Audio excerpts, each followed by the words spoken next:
Recording.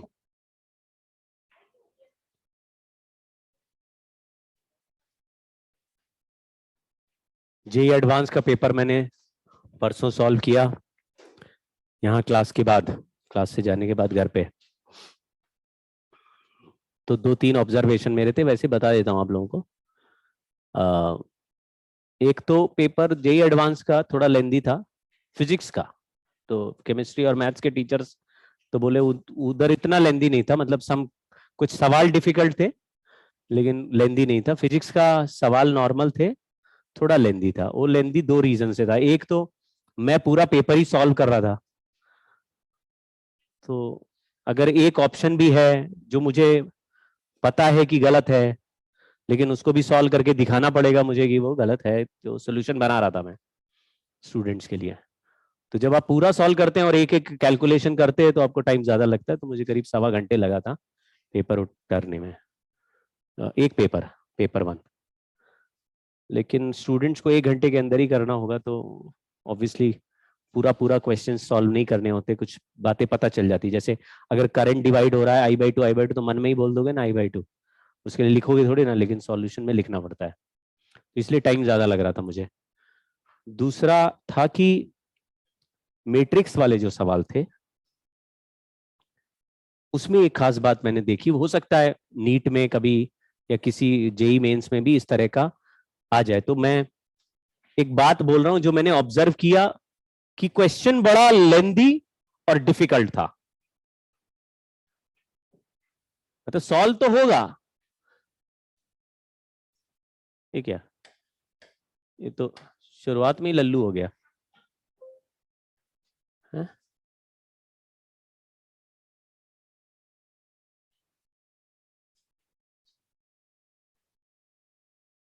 अरे यार,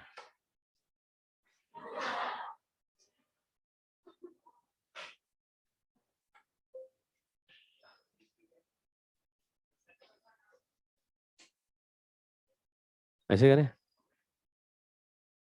इधर नहीं आ रहा, आया इधर। हाँ, तो ऐसे ही चालाकी लगानी थी एडवांस में।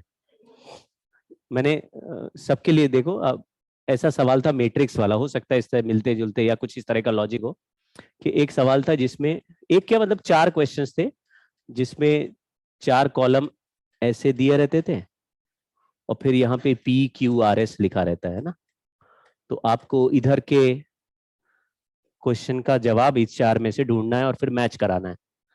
फिर इधर जो सवाल लिखा उसका 4 में से कोई जवाब होगा, इधर जो है फिर उसमें, जैसे मैट्रिक्स मैच बोलते हैं ना,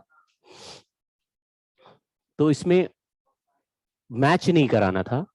4 ऑप्शंस थे, जैसे ऑप्शन ए है 1P 2Q, ऐसे समझ गए ना। तो अगर 1 का P से मैच हो रहा है, 2 का Q से मैच हो रहा है, तो ये वाला ऑप्शन ठीक हो जाएगा। ऐसे ही दूसरा ऑप्शन दिया हुआ है 1 का वैल्यू P, 2 का वैल्यू R, ऐसे 3 का वैल्यू कुछ Q दे दिया, कुछ ऐसे, समझ गए। ऐसे C ऑप्शन भी है और D ऑप्शन भी है। तो मैंने केयरफुली देखा, क्वेश्चन तो सॉल्व करा, पहले पहले पूरा पूरा सवाल सॉल्व हो रहा था। तो ये 4 अलग अलग सवाल थे, इसको अलग सॉल्व करना है, आंसर इसमें होगा, कोई चेक करना है, फिर इसको अलग सॉल्व करना है, आंसर चेक करना है। लेकिन मैंने एक चीज ध्यान दी कि इसमें सेकंड ऑप्शन मान लो है, तो एक ऑप्शन में ये Q से मैच करा रहे हैं, दूसरे में R से, तीसरे में P से, चौथे में S से। यानी कि अगर केवल सेकंड वाला सॉल्व किया तो जिससे मैच करेगा वही आंसर हो जाएगा। कुछ सेंस बना गया, समझे गया। और हर सवाल में ये ऐसे ही था, यानी मैट्रिक्स में 4 सवाल है, लेकिन कोई एक ऑप्शन था जो किसी चारों ऑप्शन में अलग था। तो आपको बाकी 3 मैच कर रहे नहीं कर रहे हो, तुम्हें क्या मतलब है। और मजेदार बात क्या थी, सबसे इजी सॉल्व करना उसी को था, मतलब उसी को सॉल्व करना सबसे बेकार था। वो इसी सामने सवाल जो जवाब है वो तुरंत आंसर लिख दोगे। सवाल कैसे थे मैं आपको दिखाता हूं। क्वेश्चन था कि एक सर्कल में एक पार्टिकल v स्पीड से चल रहा है और यहां पे एक और पार्टिकल है v स्पीड से चल रहा है, 90 डिग्री का एंगल बना रहा है, ठीक है, सर्कल में दोनों चल रहे हैं। तो बोला time t equal to π/3 second के बाद इनका रिलेटिव वेलोसिटी बताओ।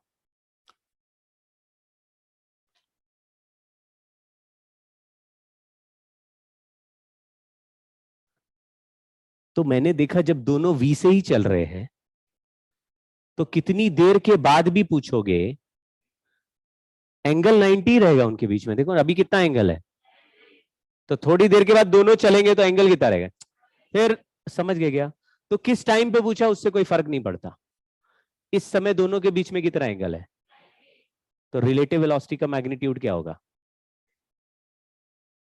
दो वेक्टर 90 डिग्री पे और मुझे सब्ट्रैक्ट करना है। लल्लू जैसी बातें मत करो, दो वेक्टर को सब्ट्रैक्ट करना। रिलेटिव वेलोसिटी समझते हो क्या होता है? क्या होता है? वीएबी निकालना है तो क्या करेंगे? तो दो वेक्टर को सब्ट्रैक्ट करना, 90 डिग्री पे दोनों वेक्टर है, क्या आंसर होगा? अरे एक आई कैप में एक जे कैप में और मैंने सब्ट्रैक्ट करना है, तो आई कैप माइनस जे कैप में आंसर आ गया। क्या मैग्नीट्यूड कैसे निकालेंगे? तो आंसर बोलो ना। ये तो नीट में भी आ सकता है, क्या बात कर रहे थे? एक पार्टिकल V1 चल रहा है तो दूसरा V2 से चल रहा है और बोला रिलेटिव वेलोसिटी बताओ, तो तुमने आई कैप लिख दिया, दूसरे को जे कैप लिखा, V1 आई कैप माइनस V2 जे कैप हो गया, तो आंसर क्या आएगा?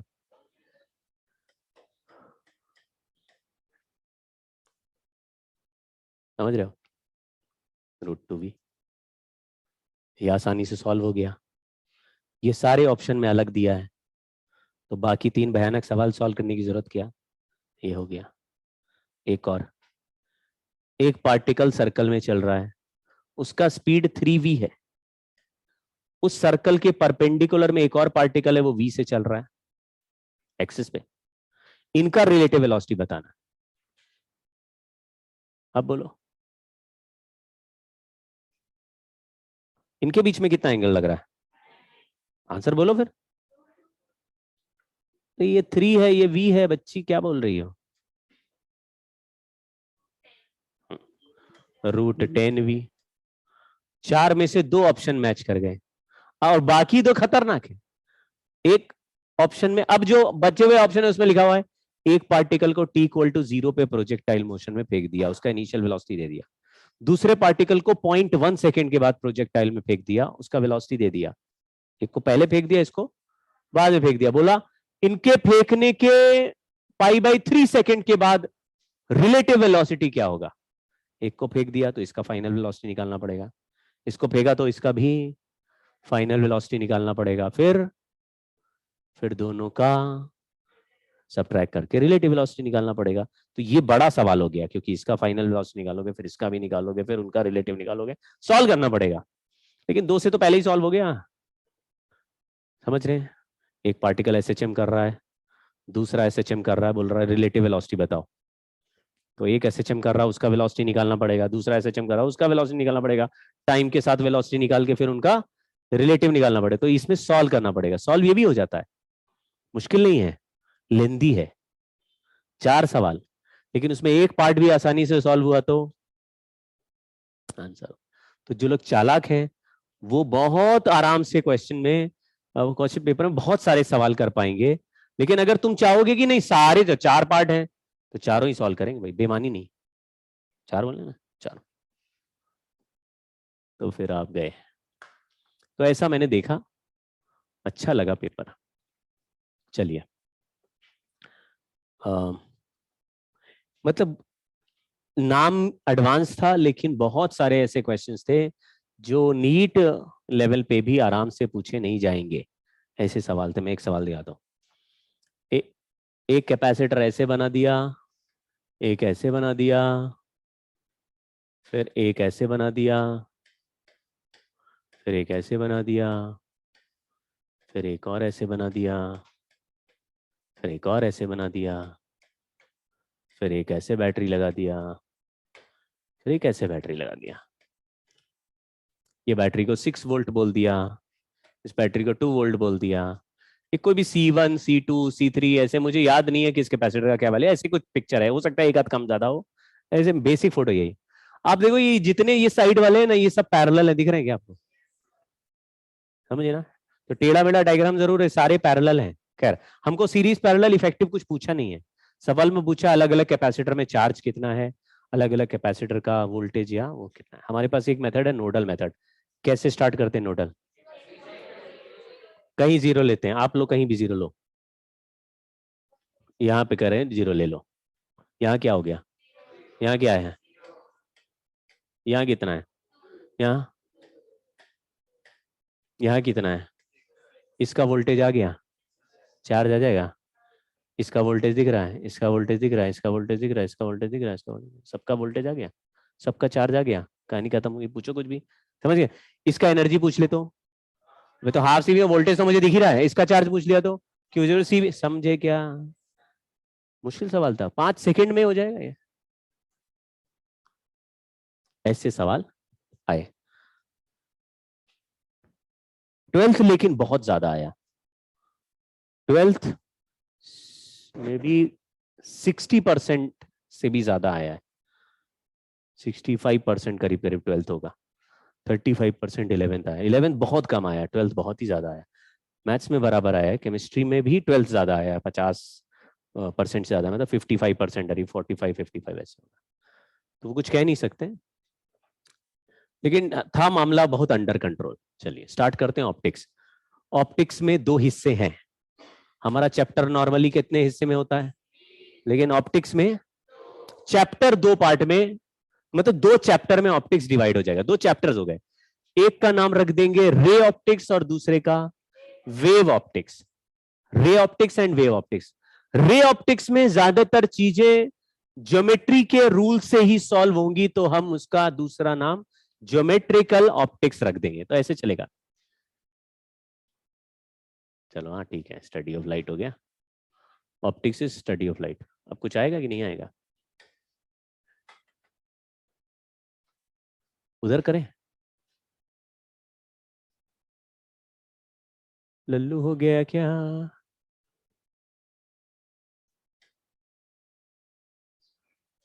हाँ आ गया आ गया आ गया आ गया।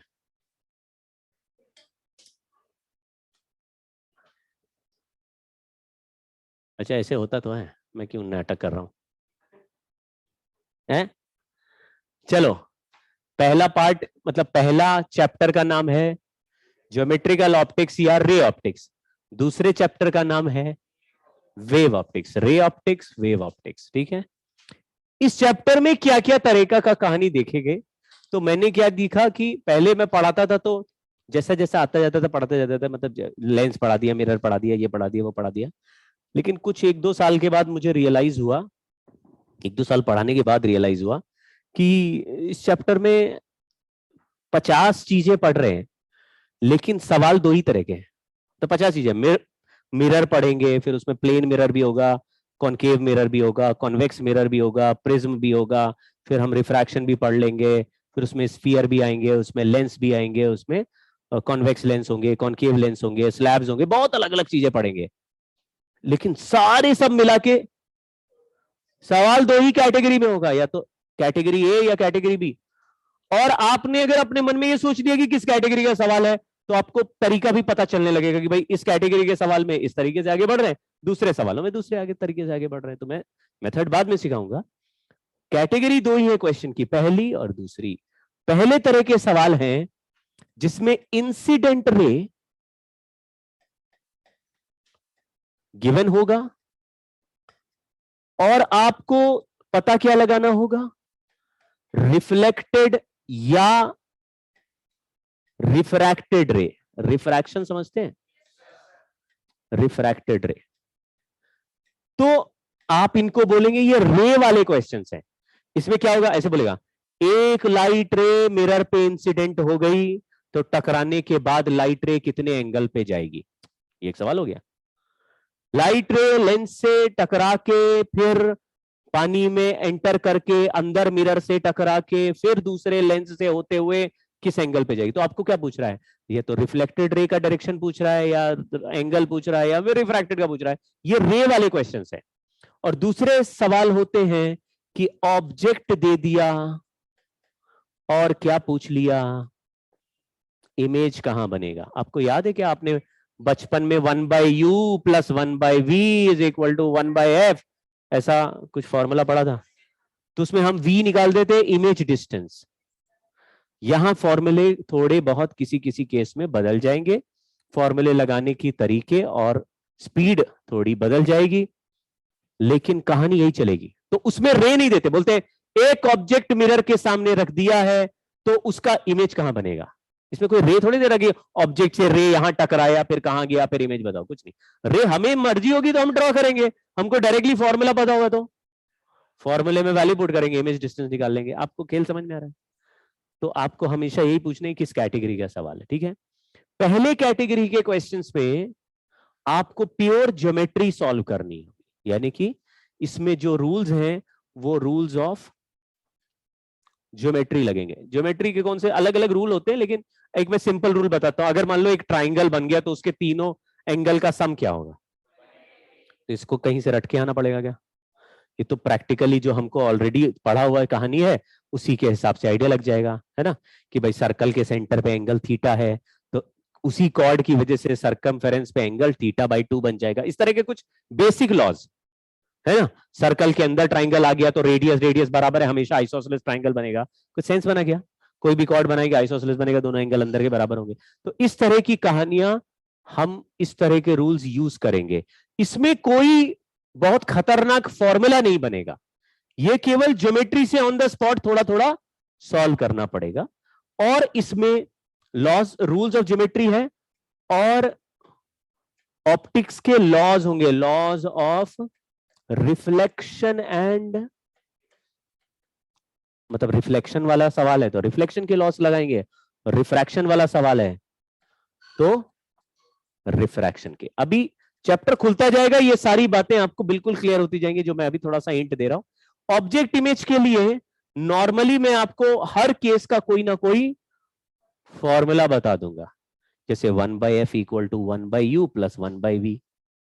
इसमें वैल्यू रखोगे तो जो चीजें पूछी गई होंगी उनका आंसर कैलकुलेट हो जाएगा। इसमें कोई रे भेजने की जरूरत, कोई ट्राइंगल ट्रिपीजियम बनाने की जरूरत नहीं है, कोई रे आपको लेना भी नहीं, कोई एंगल थीटा 90 माइनस से कुछ नहीं करना, कोई ज्योमेट्री नहीं, कोई लॉ बनाने की जरूरत नहीं। उस लॉ से ऑलरेडी क्या बन चुके हैं? फॉर्मूले बन चुके हैं। अब वो फॉर्मूला लगाएंगे आंसर आ जाएगा। थोड़ा थोड़ा आइडिया लग रहा है क्या? तो हम 1/f equal to 1/u plus 1/v के मान लो पुराने सवाल करते थे तो उसमें कोई हम लाइट रे इंसिडेंट करके उसके एंगल थोड़ी ना निकाल रहे होते थे कि इतने एंगल पे लाइट रे टकराया फिर उतने एंगल पे गया तो उससे हम कैलकुलेट कर लेंगे, कुछ नहीं, हम फॉर्मूले में वैल्यू डालते थे और आंसर आ जाता था। समझ गए क्या? तो ये कहानी बिल्कुल फॉर्मूला बेस्ड चलेगी। और ये वाली तो अभी इसमें नया क्या करेंगे, ये तो हमको ऑलरेडी थोड़ा बहुत पता है, लेंस और मिरर हमने पहले ही पढ़े हुए थे। इसमें कॉम्प्लेक्स थोड़ा सा नेचर आ जाएगा। जैसे पहले एक बार ही लेंस होता था, एक बार ही मिरर होता था, अब 2 लेंस लगा देंगे। तो लॉजिक क्या हो जाएगा? पहले लेंस ने जो इमेज बनाया वो दूसरे के लिए ऑब्जेक्ट बन गया, तो फिर दूसरा लेंस भी उस ऑब्जेक्ट का फिर से इमेज बनाएगा। तो कितनी बार क्वेश्चन सॉल्व करना पड़ेगा? 2 बार। अगर लेंस के आगे मिरर लगा दिया तो लेंस इमेज बनाएगा, मिरर। समझ गए क्या? तो जिस ऐसा अप्रोच पकड़ेंगे, ठीक है। तो थोड़ा थोड़ा पिक्चर आप अपने दिमाग में बनाने की कोशिश करना, यहाँ पे कहाँ जा रही है कहानी। सिंपल कहानी है, या तो इंसिडेंट रे, रिफ्लेक्टेड रिफ्रैक्टेड रे के सवाल होंगे या फिर ऑब्जेक्ट इमेज के क्वेश्चंस होंगे। किसी में भी, लेंस हो, मिरर हो, प्रिज्म हो, स्लैब हो या फिर कोई स्फीयर हो, कैसा भी सिचुएशन। वेव ऑप्टिक्स हमारे पास 3 पार्ट में है, 3 पार्ट में।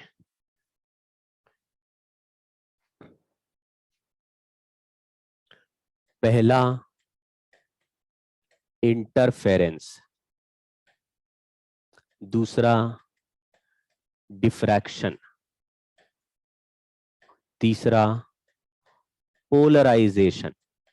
थोड़ा थोड़ा शायद कोई कोई शब्द आपने सुना होगा।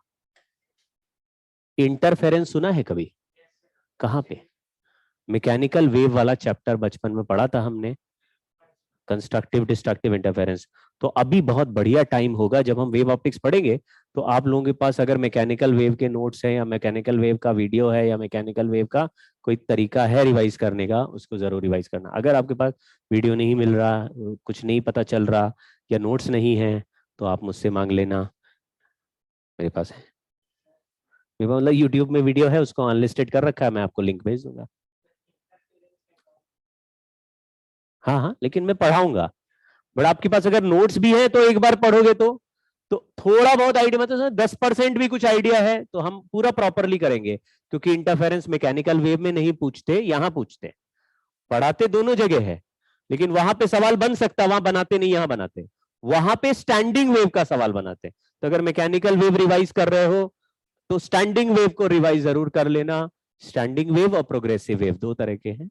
प्रोग्रेसिव सिंगल वेव होता है, दो प्रोग्रेसिव वेव अपोजिट में मिलते हैं तो, और दो किसी भी डायरेक्शन में मिलते हैं तो इंटरफेरेंस होता है, बस फ्रीक्वेंसी सेम होनी चाहिए। तो ये हम पढ़ेंगे, ये सब चीजें यहां पर अच्छे से क्लियर हो जाएगी।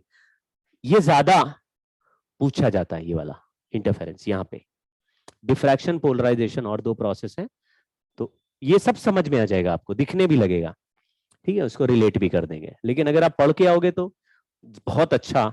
और ये वीक पॉइंट होते हैं लोगों के, तो यहाँ पे गेन कर सकते हो आप। इसके सवाल आएंगे सीधा फॉर्मूला बेस्ड होते हैं, तो आप आराम से क्वेश्चन सॉल्व कर लोगे एग्जाम में। और बहुत कम बच्चे हैं जो कंट्रोल कर पाएंगे अगर डिफिकल्ट थोड़ा भी आए तो। ऑप्टिक्स में मेन मुद्दा यही है। अब देखते हैं कि ऑप्टिक्स में हम अप्रोच कैसे करेंगे। तो पहले थोड़ा लाइट को सीख लेते हैं।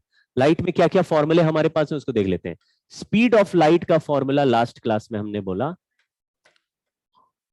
ये वाला फॉर्मूला है वैक्यूम में, करेक्ट। अगर किसी मीडियम में यही फॉर्मूला बनाए तो हमने बोला म्यू मीडियम और एप्सिलॉन मीडियम हो गया। फिर इसी फॉर्मूले को C upon under root of relative permeability, relative permittivity कर दिया। यहां पे अगर हम एक रेशियो बनाएं जिसको C अपॉन VM लिखें, तो इस रेशियो का नाम हमने लिखा हुआ है refractive index of the medium. इसका मतलब यह है कि किसी भी मीडियम में स्पीड ऑफ लाइट को, अगर वैक्यूम के स्पीड ऑफ लाइट, उल्टा बोल दिया, वैक्यूम के स्पीड ऑफ लाइट को किसी मीडियम के स्पीड ऑफ लाइट से डिवाइड कर दे, तो जो रेशियो आएगा उसको रिफ्रैक्टिव इंडेक्स बोल देंगे। इसका मीनिंग यह है कि जब लाइट रे वैक्यूम में चलता है तो उसका स्पीड 3 × 10⁸ होता है, लेकिन जब उसी लाइट रे को किसी और मीडियम में डाल देंगे तो उसका स्पीड 3 × 10⁸ नहीं होता, फिर वो उसका स्पीड कुछ और होता है, वो नॉर्मली 3 से कम ही होता है। तो अगर किसी मीडियम में स्पीड ऑफ लाइट 2 × 10⁸ है, तो उस मीडियम का लाइट के लिए रिफ्रैक्टिव इंडेक्स कितना हो गया? तो आपने बोला वैक्यूम में 3 था, यहां पे 2 है, तो रेशियो ले लो। तो ये नंबर हमेशा 1 से बड़ा आएगा। क्या ये बात समझ में आ रही है? रिफ्रैक्टिव इंडेक्स, इसको एब्सोल्यूट रिफ्रैक्टिव इंडेक्स भी बोलते हैं या refractive index of the medium. हम इसका रिलेटिव वैल्यू भी निकाल सकते हैं, उसको आप रिलेटिव रिफ्रैक्टिव इंडेक्स भी बोल सकते हैं। Relative refractive index of 1 with respect to 2, तो वेलोसिटी ऐसे ही चलेगा, refractive index of 1 divided by, जैसे ऐसे लिख दिया n12 equal to n1 upon n2, यानी कि v2 अपॉन v1। कुछ समझ में आया? थोड़ा थोड़ा c कट गया, इसको लिखा c/n1, इसको लिखा c/v1, इसको लिखा c/v2, तो v2/v1। रिलेटिव रिफ्रैक्टिव इंडेक्स इसको बोल रहे हैं। हाँ,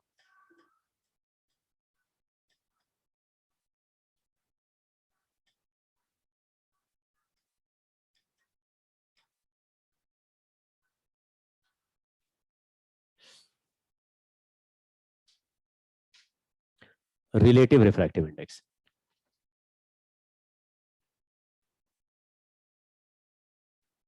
अभी रिफ्रैक्टिव इंडेक्स को थोड़ी देर और थोड़ा सा समझेंगे, उसके बाद हम लोग अपने मेन रे ऑप्टिक्स में घुसेंगे। हालांकि अभी इसकी जरूरत हमें नहीं पड़ेगी, रिफ्रैक्टिव इंडेक्स की जरूरत पड़ती है जब मीडियम चेंज होता है, यानी रिफ्रैक्शन में।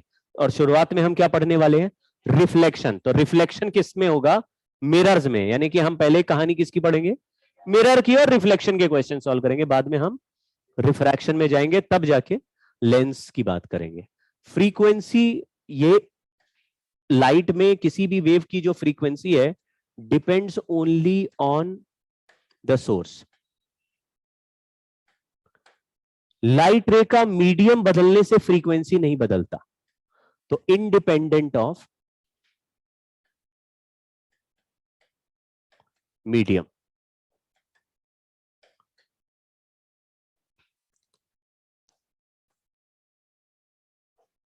यहां पे स्पीड ऑफ लाइट के लिए लिख लेते हैं सी, यानी speed of light depends upon medium as well as light ray. इसको अभी एक्सप्लेन करूंगा। सी मतलब स्पीड ऑफ लाइट।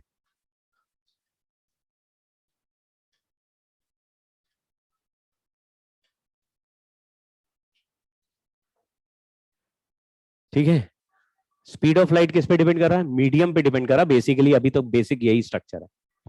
अलग अलग मीडियम में स्पीड ऑफ लाइट का वैल्यू अलग अलग हो जाएगा। जो रेशियो आएगा वो उस मीडियम का रिफ्रैक्टिव इंडेक्स हो जाएगा। ठीक है, फ्रीक्वेंसी लेकिन मीडियम पे डिपेंड, और फ्रीक्वेंसी ही कलर होता है। फ्रीक्वेंसी ही कलर है। तो अगर आपको ब्लू कलर का लाइट रे हवा में जाता हुआ दिख रहा है और उसी ब्लू कलर के लाइट को आपने ग्लास में एंटर करा दिया तो भी उसका कलर ब्लू ही दिखेगा, और उसका जो फ्रीक्वेंसी हवा में था वही फ्रीक्वेंसी ग्लास में रहेगा। फिर ग्लास से निकाल के पानी में डाल दिया तो भी उसका कलर ब्लू ही रहेगा और उसका फ्रीक्वेंसी भी वही रहेगा। लेकिन यहां हवा में चल रहा था तो स्पीड ऑफ लाइट उसकी 3 × 10⁸ थी। ग्लास में जाएगा तो कुछ और हो जाएगी, और पानी में जाएगा तो कुछ और हो जाएगी। अगर पानी वाले वेलोसिटी से डिवाइड करोगे सी को तो वाटर का रिफ्रैक्टिव इंडेक्स आ जाएगा, ग्लास वाले स्पीड से डिवाइड करोगे सी को तो ग्लास का रिफ्रैक्टिव इंडेक्स आ जाएगा। समझ गए क्या इतनी बात? हर मीडियम में स्पीड अलग होगी लेकिन फ्रीक्वेंसी सेम रहेगी। जो चल बना दी। तो फ्रीक्वेंसी कैसे बदलेंगे? हम लाइट का फ्रीक्वेंसी नहीं बदल सकते, दूसरा लाइट ला सकते हैं। समझ गए क्या? एक बार ब्लू कलर का लाइट निकल गया तो उसको कहीं भी पकड़ के उसका फ्रीक्वेंसी चेंज वो तो ब्लू ही रहेगा चाहे जहां तक जाए। हाँ, हम ऐसा कर सकते कि दूसरे बल्ब से ग्रीन कलर का लाइट निकाल दे। समझ गए?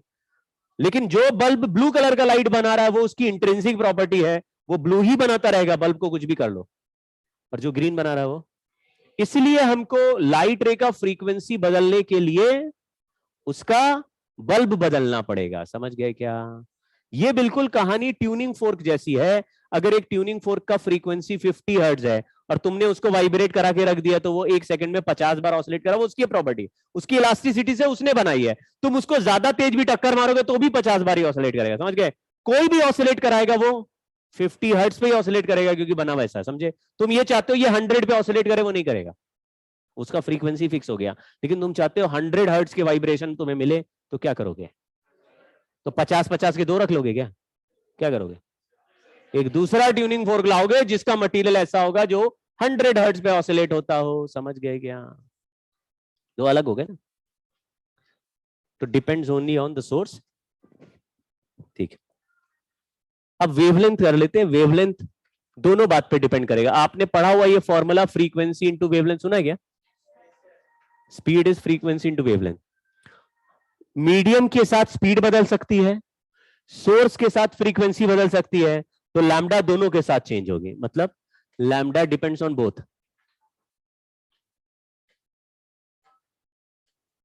Source and medium. लेकिन ये लाइट रे पर भी डिपेंड करेगा। हर लाइट रे का वैक्यूम में वेवलेंथ अलग अलग होता है। जैसे हमारे लिए जो विजिबल लाइट होते हैं उसका वेवलेंथ 400 नैनोमीटर से 700 नैनोमीटर तक चलता है। इधर वॉयलेट वाला साइड है, इधर रेड वाला है। इसका जो एनर्जी है 3.2 इलेक्ट्रॉन वोल्ट के आसपास है, और ये 1.8 या 1.6 बोल दो, और ये एनर्जी का फॉर्मूला ऐसे चल रहा है।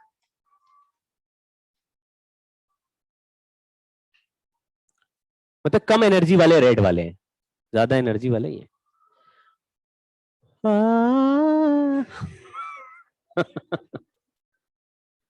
गाना ही निकल जा रहा है।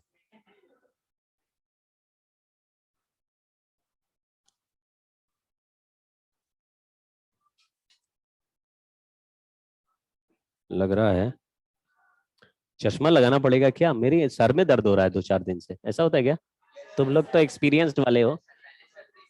सर में दर्द होता है क्या? है? हाँ, ऐसा लग रहा है चश्मा लगाना पड़ेगा क्योंकि सर में 3-4 दिन से लगातार दर्द हो रहा है। चलो,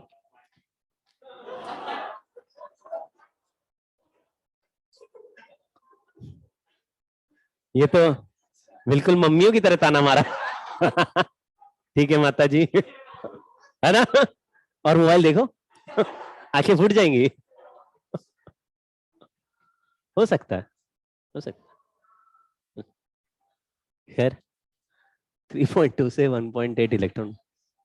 अब मैं दो चीजें बताता हूं, आप लोग उसमें रियलाइज करना क्या हो रहा है, फिर बताना है ना। बस ये आखिरी बात इसमें सीख रहे हैं। ये पहला मीडियम है, ये दूसरा, ये तीसरा, एक लाइट रे भेज रहे हैं। यहां वैक्यूम है, इसका रिफ्रैक्टिव इंडेक्स n1, इसका n2, इसका n3 है। यहाँ पे स्पीड c है, फ्रीक्वेंसी f है, वेवलेंथ लैम्डा है। बताओ यहाँ पे जब एंटर करेंगे पहले मीडियम में तो क्या चीज सेम रहेगी, बदलेगी नहीं? बहुत अच्छे। तो यहाँ फ्रीक्वेंसी को f लिख दिया, यहाँ भी फ्रीक्वेंसी f हो गया, यहाँ पर भी फ्रीक्वेंसी f हो गया। स्पीड का वैल्यू क्या हो जाएगा? C1 C2 C3। तो हमने बोला था रिफ्रैक्टिव इंडेक्स होता है c बाई v, तो v का वैल्यू हो जाएगा, तो बोलो इस मीडियम में कितना हो जाएगा? c by n1। और यही लाइट रे दूसरे मीडियम में गया तो आप समझ रहे हो, रिफ्रैक्टिव इंडेक्स c के साथ ही रेशियो देता है, ये किस मीडियम से आया उसके साथ नहीं देता। समझ गए क्या? ये c बाई v है। आप चाहे पानी के बाद ग्लास में भेज दो तो वाटर वाला स्पीड नहीं पकड़ने लगेगा, किस स्पीड से ही रेशियो लेना पड़ेगा? वैक्यूम वाले से ही रेशियो लेना पड़ेगा। समझ गए क्या? तो हमेशा क्या चलेगा? c बाय, इसमें यहां पे स्पीड क्या हो जाएगा? लैम्डा के लिए बताओ। देखो c equal to frequency into wavelength है। अगर इसको n1 से डिवाइड करोगे और फ्रीक्वेंसी चेंज नहीं करेगा तो ये भी n1 से डिवाइड हो जाएगा। बोलो भाई, लैम्डा बाय n1, यहां लैम्डा बाय, यहां लैम्डा बाय। तो अगर तुमने बोला ग्रीन कलर, रेड कलर का लाइट रे भेजा था, यहां पे 700 नैनोमीटर था, तो अंदर पहला मीडियम में जाएंगे तो क्या वहां पर भी 700 नैनोमीटर दिखेगा? नहीं, लेकिन कलर रेड ही दिखेगा। समझ गए क्या? फ्रीक्वेंसी से कलर बना। आप ये नहीं बोला अरे उसका तो वेवलेंथ बदल के 600 रह गया, इसका मतलब है 600 जैसा लाइट दिखेगा। विजिबल लाइट तो 400 से 700 था, 600 वाला तो ग्रीन वाला था। समझ गए क्या? तो ग्रीन हो जाएगा क्या? नहीं, अगर हमने रेड भेजा तो रेड ही रहेगा, क्योंकि कलर फ्रीक्वेंसी से बन रहा है, वेवलेंथ बदल रहा है। ठीक है क्या? कलर चेंज नहीं होता, फ्रीक्वेंसी चेंज नहीं होती, क्या चेंज होता है? वेवलेंथ। वेवलेंथ कम हो गया का मतलब है उसकी वेव पल्स छोटी हो जाएगी, तो किसी भी जगह पर ज्यादा number of wave pulse adjust हो जाएगी, बस उतना होगा। ऐसा लगेगा पिचक गया थोड़ा सा, आगे वाले में भी थोड़ा पिचक गया, ठीक है ना। और हवा में थोड़ा सा ब्रॉड दिखेगा, डेंसर मीडियम में थोड़ा सा पतला हो जाएगा, ऐसे छोटा हो जाएगा। समझ गए क्या? कम n3 n2 n। अब इसका रिवर्स कॉन्सेप्ट कर रहे हैं। ये आपकी पहले था लाइट रे एक और मीडियम अनेक, इसमें क्या कर रहे हैं? मीडियम एक और लाइट रे अनेक। अनेक वाला लाइट रे कहां से आ रहा है? और ये कोई एक ही मीडियम है, करेक्ट? यहां से लाइट रे आया तो स्पीड वैक्यूम में सबकी सी होती है, तो यहां पे स्पीड सी है। दूसरा लाइट रे भेजा तो उसकी स्पीड भी वैक्यूम में सी है, और तीसरे लाइट रे का भी स्पीड वैक्यूम में सी है। वैक्यूम में कोई भेदभाव नहीं है, ठीक है। यहां पे फ्रीक्वेंसी f1 वेवलेंथ लैम्डा 1 है, f2 वेवलेंथ लैम्डा 2 है, f3 वेवलेंथ लैम्डा 3 है। पहला लाइट रे एंटर किया, मान लो इसके लिए मीडियम का रिफ्रैक्टिव इंडेक्स n है, तो ये लाइट रे जब ऐसे अंदर एंटर करेगा तो उसका क्या चीज है जो चेंज नहीं होगा? बोल रहे फ्रीक्वेंसी क्या रहेगा? तो स्पीड ऑफ लाइट क्या हो जाएगा? c बाय n, और लैम्डा का वैल्यू लैम्डा 1 बाय n। ऐसे ही जब ये लाइट रे एंटर करेगा तो क्या क्या आंसर हो सकते हैं? f2 विल रिमेन f2, हाँ, c बाय n और lambda by lambda 2 by n। इसमें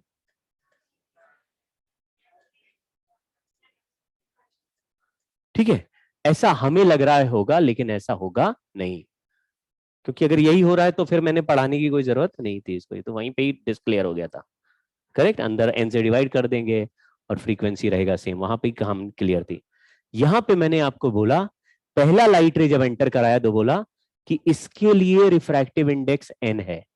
इस स्टेटमेंट का एक मीनिंग है कि जो लाइट रे एंटर करता है केवल उसके लिए एक रिफ्रैक्टिव इंडेक्स होता है, जब दूसरा लाइट रे एंटर करता है तो उसके लिए पहले वाले लाइट रे का रिफ्रैक्टिव इंडेक्स काम नहीं करता। यानी किसी भी मीडियम का रिफ्रैक्टिव इंडेक्स कभी भी फिक्स्ड वैल्यू नहीं होता। हमको बोला जाएगा ये ग्लास है, इसका रिफ्रैक्टिव इंडेक्स 1.5 है, सबसे झूठ स्टेटमेंट है ये। तो ऐसे क्यों बोलेंगे? क्योंकि जो लाइट रे भेज रहे होंगे उस लाइट रे के लिए ग्लास का रिफ्रैक्टिव इंडेक्स 1.5 होगा। तुम दूसरा लाइट रे भेजोगे तो same glass will have a different refractive index. ऐसा क्यों? क्योंकि कहानी में लाइट रे ही डिसाइड करेगा रिफ्रैक्टिव इंडेक्स। तो ये कहना कि पहला लाइट रे एंटर करा तो भी रिफ्रैक्टिव इंडेक्स n है, n से डिवाइड कर दिया, दूसरा लाइट रे एंटर करा तो भी रिफ्रैक्टिव इंडेक्स है, n से डिवाइड करा, ऐसा नहीं होगा। मान लो पहले लाइट रे के लिए रिफ्रैक्टिव इंडेक्स n1 है तो आपको ये नंबर n1 से डिवाइड कर रहे हैं, लेकिन सेकेंड लाइट रे गया तो n2 रह हो जाएगा, तो कोई और नंबर से डिवाइड होगा, और थर्ड लाइट रे एंटर करा तो n3 हो गया, मान लो रिफ्रैक्टिव इंडेक्स n3। तो हमें कैसे पता चलेगा कि लाइट रे के हिसाब से रिफ्रैक्टिव इंडेक्स कैसे चेंज होगा? उसके लिए हमारे पास एक फॉर्मूला है, refractive index of material is a plus B by lambda square. ये फॉर्मूला होता है CAUCHY, कॉचीज फॉर्मूला। चाची नहीं है, ये केमिस्ट्री में आता है, भी आता है ये बंदा, कहीं नहीं देखा तुमने? केमिस्ट्री में आता है ये, पता नहीं, तो मैंने तो पढ़ा है, किसी केमिस्ट्री के चैप्टर में पढ़ा, मुझे याद नहीं आ रहा। हाँ 11th में ही आता है, मैं मतलब ढूंढ के बता दूंगा। ये केमिस्ट्री में भी आता है, कहीं बुक्स में भी लिखा रहता है। चलो, कॉचीज फॉर्मूला है, ये फॉर्मूला बताता है कि किसी भी मीडियम का रिफ्रैक्टिव इंडेक्स उस पे जाने वाले वेवलेंथ के वैल्यू पर डिपेंड करता है। लेकिन ये जो लैम्डा लिखा है, ये wavelength of light in vacuum है, वरना ये बड़ा ही कॉम्प्लेक्स कहानी हो जाता। अभी हमने यहां क्या लिखा है? वेवलेंथ खुद मीडियम के हिसाब से और मीडियम खुद वेवलेंथ के हिसाब से चेंज हो रहा है। तो इस फॉर्मूले में कौन सा वाला वेवलेंथ यूज करेंगे? वैक्यूम वाला यूज करेंगे। ए और बी मीडियम के कांस्टेंट है, यानी ग्लास में भेजोगे तो ए और बी अलग आएगा, पानी में भेजोगे तो ए और बी अलग आएगा। और लैम्डा क्या है? जो लाइट रे भेज रहे हो उसका वैक्यूम में क्या वेवलेंथ चल रहा वो है। ठीक है, तो मैं आपको एक, ये कहानी आपने पढ़ी हुई है क्या? पढ़ी है ये कहानी? आपने पढ़ी है बचपन में। बचपन में आपको एक कॉन्सेप्ट सिखाया गया था, आपने ध्यान नहीं दिया लग रहा है, कि ये प्रिज्म में अगर व्हाइट लाइट भेज दें, कभी पढ़ा है ऐसा? तो ऐसे करके स्पेक्ट्रम बन जाता है, इसको बोलते हैं डिस्पर्शन ऑफ लाइट। ऐसे झाड़ू की तरह खुल जाएगा अलग अलग डायरेक्शन में। हाँ जी, हाँ बोल रहे उल्टा प्रिज्म लगाओ तो फिर व्हाइट हो जाता है। ठीक है, तो ये जो डिस्पर्शन ये है हमारे सिलेबस में होता है। व्हाइट लाइट भेजा तो ऐसे ऐसे अलग हो गया, क्यों हो गया? हाँ, तो व्हाइट लाइट में सारे 7 कलर्स के अलग अलग लाइट छुपे हुए हैं, तो ये सारे कलर के लाइट एक साथ जा रहे हैं, यानी सबका एक ही इंसिडेंट रे का डायरेक्शन सबका सेम है। लेकिन व्हाइट लाइट में रेड वाला लाइट रे जब टकराएगा तो प्रिज्म उसके लिए अलग रिफ्रैक्टिव इंडेक्स का प्रिज्म है, और रिफ्रैक्टिव इंडेक्स के हिसाब से लाइट रे का डायरेक्शन प्रिज्म मोड़ेगा, लाइट रे को घुमाएगा। तो रेड वाले को अलग घुमाएगा और वॉयलेट वाले को अलग घुमाएगा, और बीच वालों को भी सबको अलग अलग घुमाएगा। तो सब आ रहे थे साथ, लेकिन सबको मोड़ेगा अलग अलग रास्ते में, क्योंकि सबके लिए ताकत अलग अलग है। अब वो ताकत यहां से जनरेट हो रही है, रिफ्रैक्टिव इंडेक्स से। तो रेड कलर के लाइट का वेवलेंथ सबसे ज्यादा है, तो रेड कलर के लाइट रे के लिए रिफ्रैक्टिव इंडेक्स सबसे कम है, यानी कि प्रिज्म ऐसा लगेगा जैसे सबसे थका हुआ प्रिज्म रेड कलर के लिए है, तो सबसे कम घुमाएगा रेड को। तो बताओ इस लाइन में रेड कहां दिखाई देगा? ये रहा रेड, और यहां पे क्या है? और बीच में ग्रीन ब्लू, समझ गए? ग्रीन और येलो और ऑरेंज वाले बीच में चल रहे होंगे, समझ गए क्या?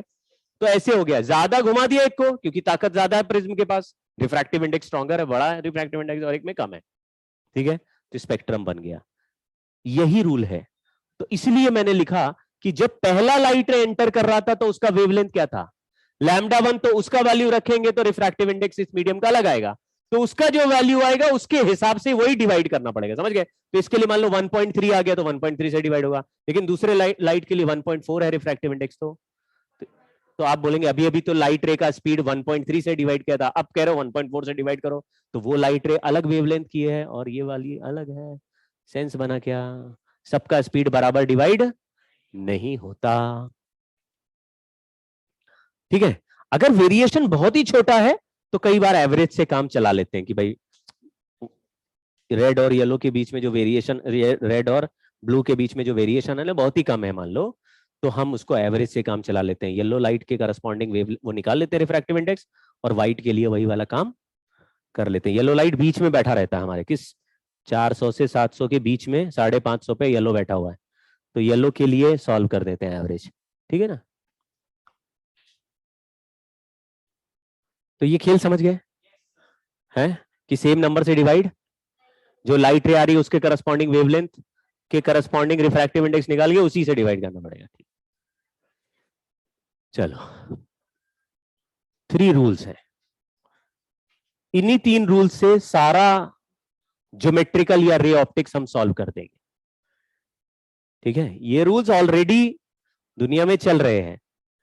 इसमें तीसरा वाला सबसे मस्त है, दूसरा वाला सबसे साइंटिफिक है, और पहला वाला सबसे लल्लू है।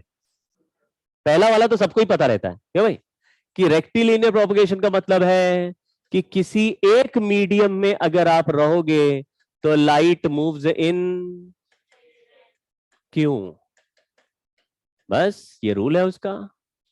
सेकंड वाला जो स्टेटमेंट है वो ये प्रूव करता है स्ट्रेट लाइन पाथ, और वो ये भी प्रूव करता है कि लाइट रे मीडियम बदलने से रास्ता बदल देगा। क्यों? क्योंकि ये फर्मेट प्रिंसिपल जो होता है वो बोलता है कि लाइट रे हमेशा उस पाथ पे ही चलता है जिस पाथ पे 2 पॉइंट के बीच में टाइम मिनिमम लगे। तो लाइट रे को पाथ बदलने का या पाथ पकड़ने का कोई शौक नहीं है, उसका काम क्या है, 2 पॉइंट के बीच में ऐसा पाथ पकड़ेंगे। तो बताओ एक मीडियम में स्ट्रेट लाइन में क्यों चलेगा? क्योंकि 2 पॉइंट के बीच का शॉर्टेस्ट पाथ कौन सा है, तो शॉर्टेस्ट पाथ पे चलेगा तभी टाइम मिनिमम लगेगा। समझ गए क्या? 2 मीडियम में लाइट रे का डायरेक्शन हमेशा चेंज होता है। आपने वो पढ़ा रिफ्रैक्शन वाला लॉ, आई पे टकराया तो आर पे चला गया, कुछ तो बेंड हो जाता है, कभी अवे हो जाता है, कभी टुवर्ड्स हो जाता है। सुना है ना ऐसा? स्नेल्स लॉ बोलते हैं इसको, स्नेल्स लॉ। तो वहां चेंज क्यों करेगा? बोले वहां पे भी यही रूल है, चेंज करने से जब तुम टाइम निकालोगे तो किसी भी पाथ के मुकाबले वो टाइम मिनिमम। तो क्या लिखा यहां पे, light ray takes minimum time to travel between 2 points. मतलब हम ऐसे भी लिख सकते थे कि it chooses a path 2 points in which it takes minimum time between 2 points. समझ गए? तो अगर आपको कंफ्यूजन हो कि लाइट रे इस रास्ते से जाएगा या इस रास्ते से जाएगा या इस रास्ते से जाएगा, हमें तो समझ ही नहीं आ रहा, तो तीनों में टाइम निकाल लो, या जो भी पाथ हो उनमें टाइम निकालो, और जिसमें मिनिमम आ जाए वही हमारा आंसर। इसी लॉजिक से हम लॉ ऑफ रिफ्लेक्शन और लॉ ऑफ रिफ्रैक्शन प्रूफ कर देंगे। वैसे तो वो लॉ है, उनको प्रूफ करने की जरूरत, लेकिन 2 लॉज बनाए गए अलग से। इस बंदे ने क्या किया, उनमें क्या कॉमन फैक्टर है कि भाई ये भी लॉ फॉलो कर रहा है रिफ्लेक्शन में। रिफ्लेक्शन में क्या बोलता है, जिस एंगल पे इंसिडेंट हुआ, और दूसरे में क्या बोल रहा है, जिस एंगल पे इंसिडेंट हुआ उसमें रिफ्रैक्ट नहीं होगा, sine I by sine R equal to refractive index. याद आया क्या कुछ? नहीं भी याद है तो कोई बात नहीं, लेकिन वहां पे एंगल बराबर आता नहीं है। तो कह रहे कभी एंगल बराबर लेना है कभी नहीं लेना है, तो 2 अलग अलग लॉज हो गए। बोल रहे हैं वो रिफ्लेक्शन का है, ये रिफ्रैक्शन का है, तो इनमें कोई कॉमन फैक्टर तो होगा। क्योंकि उधर लाइट रे बोलता है एंगल सेम रखेंगे, इधर बोलता है एंगल सेम नहीं रखेंगे, तो फिर क्या है, ऐसा कोई मनमानी चल रही क्या? तो कोई कौन सा कॉमन फैक्टर है कि रास्ते में लगा हुआ टाइम दोनों में जब कैलकुलेट किया तो हमेशा मिनिमम आया। तो इससे हम प्रूफ कर देंगे। ठीक है, तो इसका एक सेंस है जिसको अपने दिमाग में रखो। और क्या, ये क्या चीज है? रिवर्सिबिलिटी शब्द से क्या पता चल रहा है या क्या हो सकता है ये? हाँ, मतलब सन से लाइट आई और फिर सन पे वापस चली गई, ये रिवर्सिबिलिटी है। तभी तो सन गर्म हो जाता है रोज, हम वापस भेज देते हैं। ऐसा हो रहा है क्या? हाँ बोलो भाई। अपने पाथ को वापस से फॉलो करते हैं। हाँ लेकिन क्यों? ऐसे तो हमने कभी देखा नहीं लाइट रे को अपना पाथ वापस कवर करे।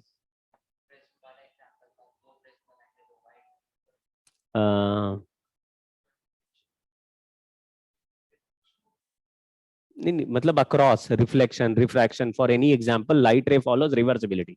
रिवर्सिबिलिटी का कॉन्सेप्ट समझना। अगर किसी रास्ते पे लाइट रे चल रही, मतलब इधर मिरर से टकराया फिर इधर आ गया, फिर इधर मिरर लगा दिया टकरा के उधर चला गया, इधर मिरर लगा दिया टकरा के उधर चला गया, इधर मिरर लगा दिया टकरा के इधर आ गया, लेकिन जिस रास्ते पे लाइट रे जा रहा था बहुत बार टकरा के चेंज करके किसी एक पर्टिकुलर पाथ पे जा रहा था, अगर उस पाथ पे एक जगह भी तुमने उसका पाथ रिवर्स कर दिया तो फिर हर जगह पाथ क्या हो जाएगा? जो रास्ते से लाइट रे आ रही है अगर एक जगह रिवर्स कर दिया तो जो आने का रास्ता है ठीक उसी पाथ पे लाइट रिवर्स हो जाएगी। इससे क्या फायदा हुआ? हम क्या यही करते रहेंगे? मिरर लेके बैठे हैं, लेकिन अगर ऐसे कर दें कि मिरर पे लाइट रे टकरा जाए परपेंडिकुलरली सन से, तो लाइट रे क्या हो जाएगा? रिवर्स होके कहां चला जाएगा? लो भाई वापस ले लो, नहीं चाहिए। समझ गए? ग्लोबल वार्मिंग खत्म। इसका क्या मतलब है वो समझना। आपने ऐसा पढ़ा है वैसे कि अगर किसी कहानी में एक ऑब्जेक्ट रखा है इस जगह, उससे लाइट रे टकराया, रिफ्लेक्ट होके उसने इमेज बनाया इस जगह। पॉइंट नंबर 1 पे ऑब्जेक्ट है, पॉइंट नंबर 2 पे इमेज है। ये रिवर्सिबिलिटी फॉलो करेंगे। मतलब लाइट रे इधर से 1 से आया टकराया फिर कहां पे पहुंच गया? 2 पे, इमेज 2 पे बन गया, क्योंकि रिफ्लेक्टेड रे जहां बनाएगा वही इमेज बनेगा। अगर मैं ऑब्जेक्ट को यहां रख दूं, 2 वाले जगह पे ऑब्जेक्ट रख दूं, तो जो आने वाले रे का डायरेक्शन था वो जाने वाले रे का डायरेक्शन होगा, तो इमेज वहां बनेगा जहां से लाइट रे। कुछ समझ में आया क्या? ये पढ़ा है आपने कभी? क्या था कहानी इसमें? आपने बचपन में आपको एक लिस्ट बनवाई जाती, रटाया जाता भयानक, कि ऑब्जेक्ट अगर रखा है F और 2F के बीच में तो इमेज बनेगा 2F और इंफिनिटी। याद कर। फिर उसके बाद एक लाइन और याद करते हो, अगर ऑब्जेक्ट 2F और इंफिनिटी के बीच में है तो इमेज F और 2F के बीच में। अरे रिवर्सिबिलिटी बोल देते कम से कम आधा ही सॉल्व नहीं याद ही नहीं करना पड़ता है ना। 6 थे। 2F वाला तो ठीक था, लेकिन ये भी तो था ऑब्जेक्ट अगर फोकस पे इमेज इंफिनिटी पे, ऑब्जेक्ट अगर इंफिनिटी इमेज फोकस पे, अगर रिवर्सिबिलिटी बोल देते तो 50% ऑप्टिक्स खत्म हो जाता है। जैसे अगर किसी सवाल में दे दिया कि 30 सेंटीमीटर पे ऑब्जेक्ट है तो इमेज 60 सेंटीमीटर पे बन रहा है। अब यही सवाल पलट के दोबारा पूछ ले कि अब ऑब्जेक्ट को उठा के 60 सेंटीमीटर पे रख दिया जाए तो इमेज कहां बनेगा? दोबारा सॉल्व मत करो, कहां बना? क्योंकि जो जाने का रास्ता वो आने का रास्ता हो गया, तो जो आने का रास्ता था वो जाने का रास्ता हो गया। सेंस बना गया? तो जो रिफ्लेक्शन से पहले का रास्ता था वो रिफ्लेक्शन से बाद का रास्ता बन जाएगा अगर तुमने एक बार चेंज किया तो। समझे? तो इससे ऑप्टिक्स इजियर और हो जाएगा हमारे लिए। अगर एक केस सॉल्व हो गया, जैसे अगर बोलता है कोई, हमने ऑब्जेक्ट की कुछ पोजीशंस के लिए इमेज की कुछ पोजीशन निकाल ली है, तो अब जो इमेज के पोजीशंस आ गए उसके लिए अब ऑब्जेक्ट पोजीशन बना के नए इमेज की पोजीशन निकालने की जरूरत नहीं है। तो इसमें क्या रूल है कि ऑब्जेक्ट और इमेज दोनों आपस में इंटरचेंजेबल हैं। समझ गए क्या?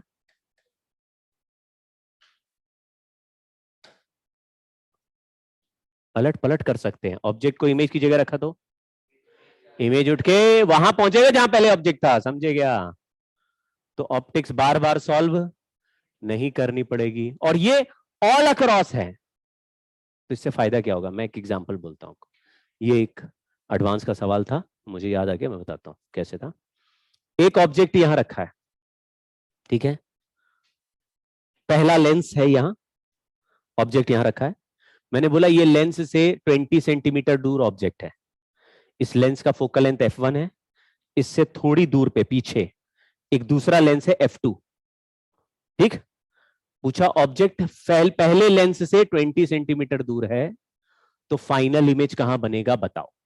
ठीक।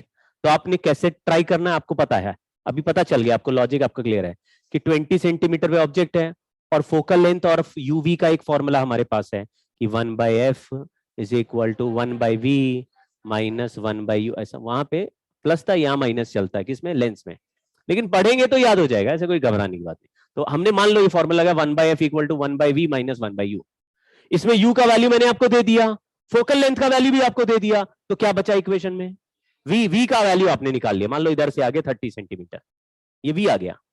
फिर तुमने देखा कि ये इधर से 30 सेंटीमीटर है और एक लेंस से दूसरा लेंस मान लो 50 सेंटीमीटर है, तो आपने देखा ना दूसरे लेंस से कितना दूर हो गया ये इमेज, 20 सेंटीमीटर। फिर तुमने बोला जो पहले वाले का इमेज है वो दूसरे वाले का, तो इस ऑब्जेक्ट के लिए फिर से सॉल्व कर सकते, फिर से यही फॉर्मूला लगाएंगे, v फिर से निकालेंगे तो फाइनली में जा जाएगा। पहचान पाए सवाल क्या, बहुत मुश्किल सवाल है क्या, ये महान सवाल है इस चैप्टर के, ये वाले महान सवाल, महानतम, कि दो लेंस लगा दिया और पूछ रहा है इमेज बताओ। आपने पहले लेंस से सॉल्व किया, जो इमेज आया उसको उधर से माइनस करा तो उधर से डिस्टेंस आ गया, तो वो नया ऑब्जेक्ट डिस्टेंस हो गया, फिर नया ऑब्जेक्ट हो गया तो फिर से नया इमेज बना लो, लेकिन अब की f2 के साथ सॉल्व कर लो। ये पूरा बात समझ में आई? ये तो नॉर्मल सवाल था, ऐसे सवाल नॉर्मली पूछते हैं, ठीक है, महान सवाल है लेकिन नॉर्मल है। अब देखो एडवांस में क्या पूछा, इसमें बोला ऑब्जेक्ट कहां रखे कि दो बार रिफ्रैक्शन होने के बाद, यानी ये पहले लेंस से इमेज बने फिर दूसरे लेंस से इमेज बने और फाइनल इमेज 30 सेंटीमीटर पीछे बने या 80 सेंटीमीटर पीछे बने। उसने क्या दे दिया, फाइनल इमेज कहां बना वो दे दिया, और ऑब्जेक्ट इनिशियली जिसको हम 20 रखते थे ना वो नहीं दिया, वो बोला ऑब्जेक्ट कहां रखें कि इमेज वहां बने, ठीक है।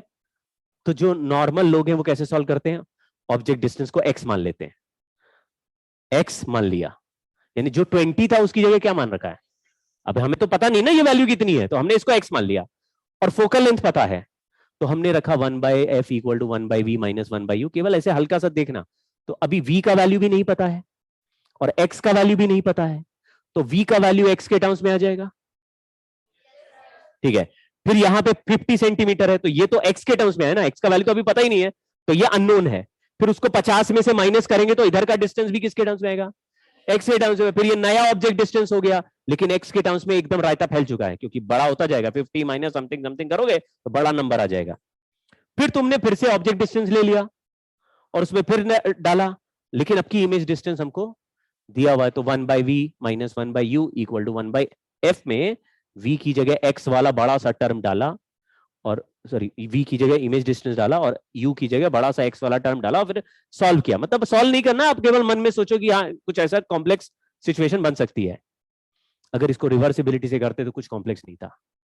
आपको क्या दिया है, फाइनल इमेज, उसको ऑब्जेक्ट मान लो और उधर से लाइट रे भेज दो, तो पहला इमेज कहां से बनेगा, f2 से, और जो इमेज बनेगा वो f1 के लिए, और फिर उसका जो इमेज बनेगा वो वही बनेगा जहां पे ऑब्जेक्ट रख के पूछा गया, समझ गए क्या। तो सॉल्व उधर से करोगे तो अननोन आएगा ही नहीं, देखो वहां पे ऑब्जेक्ट जो इमेज था फाइनल उसको हमने क्या बना दिया, और जो फाइनल मतलब इनिशियल ऑब्जेक्ट था उसको फाइनल इमेज बोल दिया, समझ गए क्या। तो यहां ऑब्जेक्ट रखोगे, दो बार के बाद जहां इमेज बनेगा उस जगह पर ऑब्जेक्ट रखोगे, तो दो बार के बाद इधर भी वही इमेज बनेगा जहां का डिस्टेंस पूछा है। लेकिन उधर से सॉल्व करोगे तो इजियर हो जाता है, क्योंकि ये तो u पता है और f पता है, तो v आ गया, v को 50 से माइनस किया तो इधर वाला u आ गया, फिर f u भी पता चल गया, f भी पता चल गया, फिर v आ गया, लेकिन ये तो इमेज आया, तो उधर के ऑब्जेक्ट के लिए जो इमेज है इधर के ऑब्जेक्ट के लिए वो इमेज है। ऑब्जेक्ट और इमेज इंटरचेंजेबल, समझ गए क्या। तो कभी भी कोई इमेज दे के मुझसे ऑब्जेक्ट पूछता है तो हम रोने नहीं लगते कि अरे इसमें तो v दे दिया, मेरी मर्जी है, हम उसको v मान ले या फिर u मान ले, मेरी मर्जी, समझ गए क्या चालाकी। ऑब्जेक्ट मानना है तो ऑब्जेक्ट मानो, v निकाल दो, मतलब इमेज दिया है और ऑब्जेक्ट पता लगाना है तो तुम v मान लो और u निकाल दो, उसको तुम्हें u मानना है u मानो और फिर v निकाल दो। सेंस बना गया। ऑब्जेक्ट इमेज आपस में इंटरचेंजेबल है, लेकिन मोस्ट ऑफ द टाइम हम इतना खेलेंगे नहीं। ऑब्जेक्ट दिया रहेगा तो उसको ऑब्जेक्ट डिस्टेंस ही लेंगे, इमेज डिस्टेंस पूछा होगा तो इमेज ही निकालेंगे, लेकिन हमारे पास चॉइस दोनों है। हम ऑब्जेक्ट को इमेज मान ले तो इमेज ऑब्जेक्ट बन जाती है, इसका मतलब इसकी पावर है हमारे पास, ठीक है। तो इस तरह के लॉजिक अगर तुम्हारे दिमाग में आते जा रहे हैं तो आपको कुछ दिनों में ऑप्टिक्स करने में कभी फर्क ही नहीं पड़ेगा कि लाइट इधर से आ रही है उधर से जा रही है, तुम्हारी मर्जी है ना। ठीक है, रिफ्लेक्शन से स्टार्ट करेंगे। लॉज ऑफ रिफ्लेक्शन क्या क्या है पता है आपको? पहला क्या है? वो दूसरा है।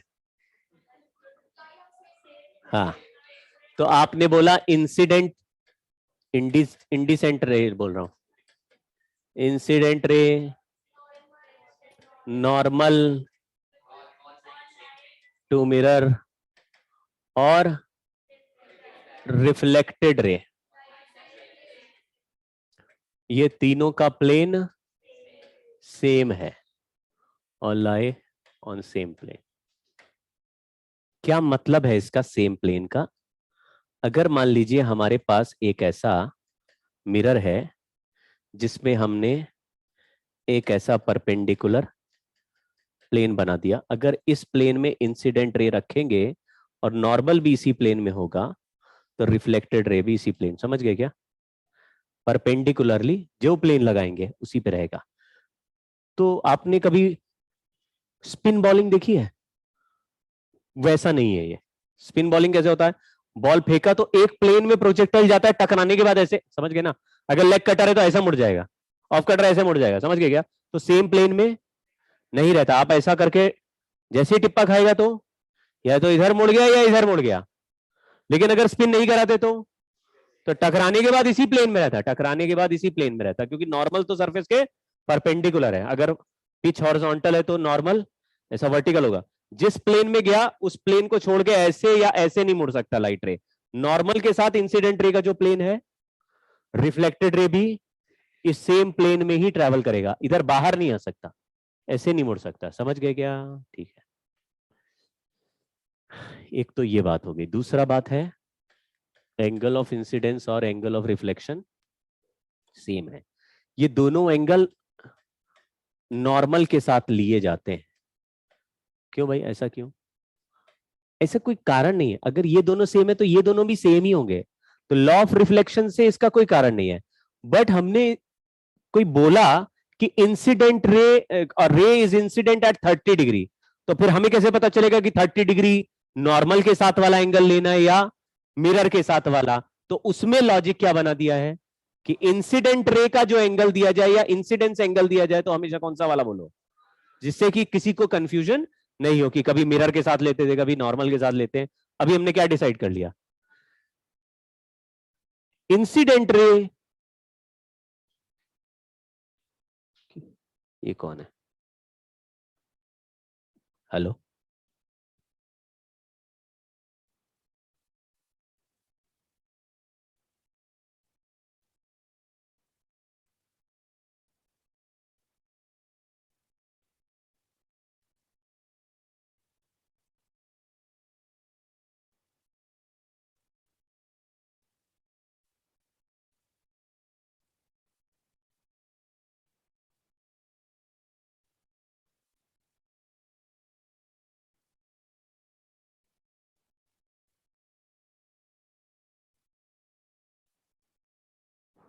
टाइम तो सही बोला, 15 मिनट। ठीक है, angle of incidence equal to angle of reflection normal के साथ लीजिए, लेकिन अगर अंदर वाले एंगल सेम है तो बाहर वाले भी सेम है, तो ये रूल लगाने में कोई टेंशन नहीं है। तो अभी ये 90 माइनस आई है तो ये कितना है? तो आई और आर सेम है तो ये वाला भी एंगल सेम है। दूसरा, ये लॉ ऑफ रिफ्लेक्शन है, ये लॉ ऑफ प्लेन मिरर नहीं है। तो किसी भी मिरर पे अगर लाइट रे टकराएगा तो एंगल हमेशा सेम ही होएगा।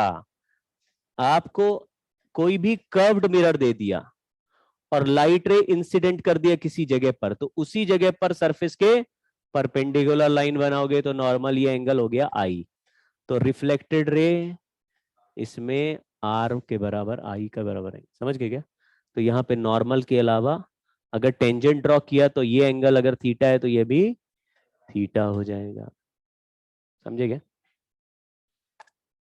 मतलब प्लेन मिरर के लिए मत करना इसको, ये किसी भी मिरर में काम करेगा।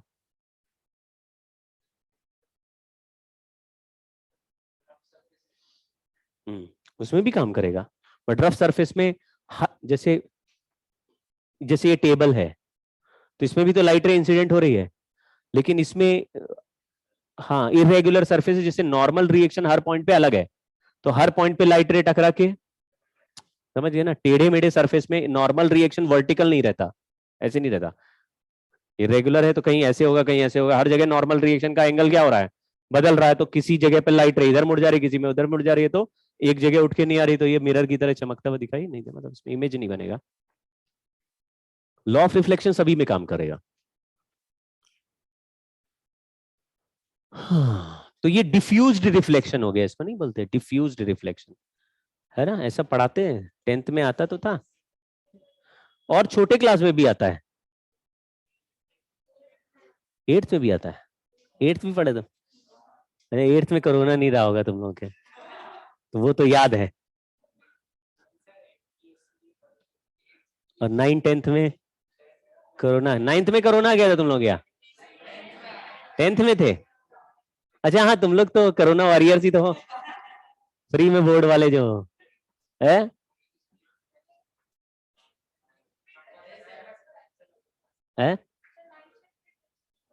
9th में पढ़ा दिया था? अच्छा अच्छा, तो फिर क्या फायदा हुआ, तुम्हारा तो बोर्ड एग्जाम हुआ होगा, फिर तुम्हारा कोई फायदा नहीं हुआ। सीबी, हाँ, 100 साल में एक बार ऐसा मौका आता है कि बोर्ड एग्जाम के बिना ही नंबर मिले। ठीक है, ये अभी मैं फिर से बोल रहा हूं, ये प्लेन मिरर की कोई प्रॉपर्टी नहीं है ये, यहाँ पे प्लेन मिरर ले जरूर रहे, लेकिन आपको प्लेन मिरर नहीं बोलना, आप इसको मिरर ही बोल दो, ठीक है। लाइट रे, इसमें लाइट रे है तो नहीं है, अरे थर्ड लॉ भी था का, न्यूटन के उसमें घूम रहे हो क्या? दो ही है भाई, खत्म हो गया। अच्छा हाँ, चलो ऐसा कर देता हूं मैं, प्रूफ कर देता हूं कि ये I = R काम कर रहा है कि नहीं। देखो ध्यान से, एक मिरर ले लिया, प्लेन मिरर ही ले लिया सिंप्लिसिटी के लिए, और मैंने कहा कि यहां नॉर्मल है, तो एक लाइट रे इंसिडेंट हुआ है आई एंगल पे, और मान लो रिफ्लेक्ट भी हुआ है आई एंगल पे, और यहां पॉइंट ए है किसी हाइट एच पे, और उसी हाइट पर यहां पे पॉइंट बी है, और लाइट रे ए से चल के कहां पहुंच गया है, मतलब ए से चल के लाइट रे आया, मिरर पे टकराया, कितने एंगल पे टकराया, और ऐसे रास्ते से मुड़ा जिधर के उधर की साइड भी एंगल आई है और बी से पास कर गया, ठीक है। ये हमारा लॉ ऑफ रिफ्लेक्शन बोलता है कि अगर कोई भी रास्ता बनाएंगे तो आई और आई दोनों एंगल बराबर होने चाहिए, ऐसा लॉ ऑफ रिफ्लेक्शन बोलता है, ठीक है। अगर मैं ठीक इसके नीचे जैसे बी का इमेज यहां बी डैश बना लूं, तो इसको ऐसे एक्सटेंड करेंगे तो यहीं पे बी डैश आपको दिखेगा, और ये एकदम कॉन्ग्रुएंट ट्राइंगल दिख रहा होगा आपको, दिख रहा है क्या? ये एच है और इसको भी एच बना दिया, ठीक है। यहां पे एंगल आई है तो यहां पर भी आई ही होगा, एक स्ट्रेट लाइन ड्रॉ करने से जहां पे टच किया वही बी डैश है, आपको दिख रहा है क्या कि ट्राइंगल कॉन्ग्रुएंट है, मतलब ऊपर का एंगल ये आई है, हाइट एच है, तो ये आई है, तो यहां पर भी हाइट एच बनेगा, वो tan थीटा सेम है। एक तो ये हो गया, लेकिन किसी ने मुझे बोला कि हम नहीं मानते कि एंगल ऑफ इंसिडेंस और एंगल ऑफ रिफ्लेक्शन सेम होना चाहिए, मान लो किसी ने बोला हमको नहीं आता है ये लॉ ऑफ रिफ्लेक्शन, तो ऐसा भी तो हो सकता है कि कोई लाइट रे जो किसी और एंगल पे टकराए और फिर किसी और एंगल पे उठे, वो यहां से पास कर जाए, मतलब इस रास्ते के लिए एक एंगल अल्फा है और दूसरा एंगल बीटा, और अल्फा बीटा सेम नहीं है। दोनों बार में लाइट रे कहां से स्टार्ट हुई, ए से, और कहां पहुंची, लॉ ऑफ रिफ्लेक्शन बोलता है कि ए से बी पहुंचने के लिए ऐसा पाथ होगा जिसमें एंगल बराबर होने चाहिए, लेकिन हमने एक ऑल्टरनेट पाथ बनाया कि ऐसा भी हो सकता है कि एक अलग एंगल पे टकराए और दूसरे अलग एंगल पे जाए, और आई और यानी अल्फा और बीटा इक्वल नहीं हो, ठीक है। तो हमने कहा नहीं, ऐसा करते हैं कि ये वाला जो रास्ता है, ये वाला यहां से लाइट रे गया और टकराया अल्फा पे, फिर ये बीटा पे गया, यहां बी से पहुंचा, इस रास्ते पे लगा हुआ टाइम निकाल लेते हैं, और आई वाले रास्ते पे लगा हुआ टाइम निकाल देते हैं। अगर टाइम इस रास्ते पे कम आया तो वो रास्ता ले लेंगे, और अगर इसमें कम आ गया तो ये ले लेंगे, समझ गए क्या, समझ गई बात, ठीक है। अब मैं इस पॉइंट को यहां बी डैश वाले पॉइंट से ज्वाइन कर रहा हूं, ये देखो, ये बी डैश से ज्वाइन कर, कॉन्ग्रुएंट ट्राइंगल अभी भी बनता हुआ आपको दिखेगा। ये जो ऊपर वाला ट्राइंगल है जो ऐसे बीटा पे है, यहां पर भी हमने कितना एंगल बना दिया, क्योंकि ये बेस और हाइट सेम है तो ये एंगल बीटा, यहां पर बीटा है तो यहां भी बीटा होगा। दिखा गया? ठीक है। इस यहां से यहां तक के लेंथ को मैं एक्स बोल देता हूं, कौन सा वाला, जो ओरिजिनल पाथ था, और यहां से बी डैश तक के लेंथ को भी ये एक्स बोल देता हूं। आपको दिख रहा है एक रास्ता ए से बी स्ट्रेट लाइन दिख रहा है, ये वो वाला ही है जिसमें एंगल आई और इधर आई है और इधर भी ऐसे आई पे गया, ये ओरिजिनल वाला रास्ता है।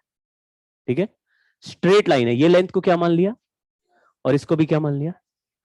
अब दूसरा पाथ बना रहे, यहां पे ये टकराया है किसी अल्फा एंगल पे और यहां से मुड़ गया बीटा, यहां पे पहुंचा है, ये एंगल बीटा, इसको भी यहां से ज्वाइन कर दिया। अब इस पाथ को मैंने बोला y, यहां से इस पॉइंट तक, ये जहां पे टकराया है, और वहां से आगे के रास्ते को क्या बोला z। ठीक है, तो ये x है और ये भी x है, इसका करस्पॉन्डिंग मिरर इमेज यहां पे बन रहा है, तो ये लाइन लेंथ कितनी है, x है। तो पहले पार्टिकल अगर a से b नॉर्मल वाले पाथ से, यानी हमारे i इक्वल टू r वाले पाथ से चलेगा, तो ये भी x है और ये भी x है, टोटल डिस्टेंस कितना चलेगा 2x। तो टाइम अपने नॉर्मल वाले पाथ में, यानी ओरिजिनल, इसको मैं बोल देता हूं पाथ नंबर 1, इसको बोल देता हूं पाथ नंबर 2। तो बोलो पाथ नंबर 1 पे टाइम कितना लगेगा 2x बाय c, पहचान गए। अच्छा, दूसरे पाथ में एक लाइन y की है, दूसरी लाइन z की है, तो पाथ T2 में टाइम कितना लगेगा y plus z by c। ठीक है, अब आप ध्यान से देखना, ये a है, इस पॉइंट को c लिख देता हूं, इस पॉइंट को b डैश लिख देता हूं, तो एक triangle a c b dash दिख रहा है क्या, a c b डैश दिख रहा है ट्राइंगल। अच्छा, उसमें ये साइड का लेंथ z है, ये साइड का लेंथ y है, और ये पूरा लेंथ क्या है 2x है। लेकिन ट्राइंगल में किसी भी दो साइड्स के लेंथ का सम, तो y प्लस z का वैल्यू हमेशा 2x से, यानी y प्लस जेड अपॉन सी करेंगे तो टाइम का वैल्यू हमेशा, तो ये टाइम हमेशा T2 किससे बड़ा आएगा T1 से बड़ा आएगा। और T2 में y और z कोई भी एंगल हो सकता है, अल्फा बीटा, ये मतलब और आगे और पीछे और कहीं भी ले सकते हैं, लेकिन जहां पे एंगल इक्वल नहीं है उधर के पाथ का टाइम, जहां पे एंगल इक्वल है उधर के पाथ के टाइम से, तो एंगल इक्वल नहीं होने पे कोई भी रास्ता लोगे टाइम हमेशा ज्यादा आएगा। और लाइट रे कौन सा टाइम फॉलो करेगा, तो ये टाइम कौन सा टाइम हो गया मिनिमम, क्योंकि कोई भी और पाथ लेते हैं तो टाइम ज्यादा आ रहा है, क्योंकि y प्लस जेड का वैल्यू हमेशा ज्यादा आ रहा है, तो टाइम ज्यादा है, तो T1 मिनिमम पाथ है। इसका मतलब है कि जब angle equal to I equal to R होगा तो इसी पाथ पे टाइम मिनिमम लगेगा। तो फर्मेट प्रिंसिपल क्या बोलता है, यही पाथ फॉलो करेगा। पूजा चालू हो गई भाई।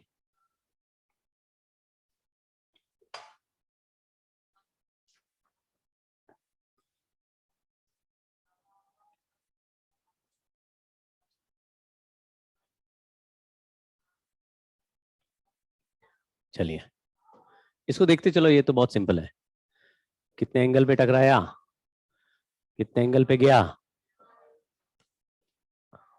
अब ये है ओरिजिनल पाथ, यानी ओरिजिनल डायरेक्शन, और ये है फाइनल डायरेक्शन। तो ओरिजिनल और फाइनल डायरेक्शन के बीच में कितना एंगल घूम गया, वो है एंगल ऑफ डेविएशन। लेकिन एंगल ऑफ डेविएशन का वैल्यू निकालेंगे तो क्या आएगा, पूरे सीधे रास्ते का 180 होता है, और ये i प्लस आई कितना है, तो आंसर क्या लिख देंगे 180 माइनस 2i। अगर हम इसका ग्राफ भी बनाएं तो ये स्ट्रेट लाइन ग्राफ है, y is equal to M x plus C जैसा। यहां पे जब i का वैल्यू 0 डालेंगे तो सबसे ज्यादा डिविएशन है, और ऐसे डिक्रीज होता हुआ यहाँ π/2 पे 0 हो जाएगा। स्ट्रेट लाइन है ना?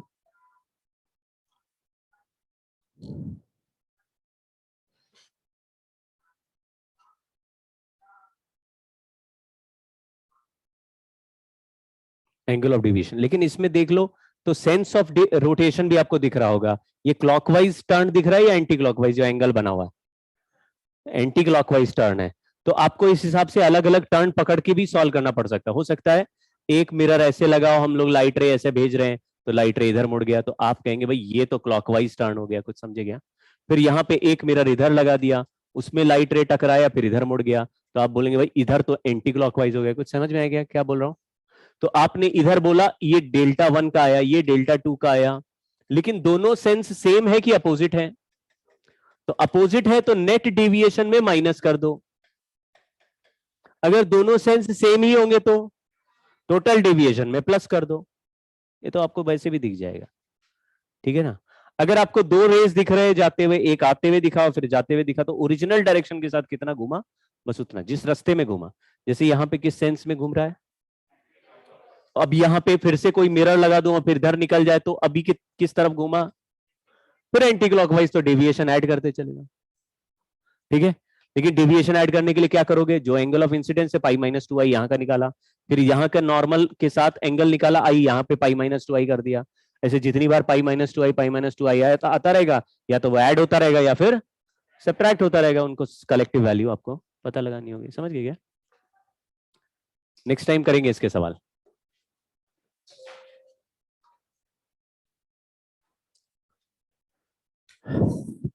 नेक्स्ट टाइम स्पीड बढ़ेगी, यानी मिरर प्लेन मिरर है ना, प्लेन मिरर में तो कुछ होता ही नहीं है, ऑब्जेक्ट सामने रखोगे इमेज पीछे बनेगा, तो हमें पता ही है। दिन भर सारा समय प्लेन मिरर के सामने ही तो हमारा जा रहा है।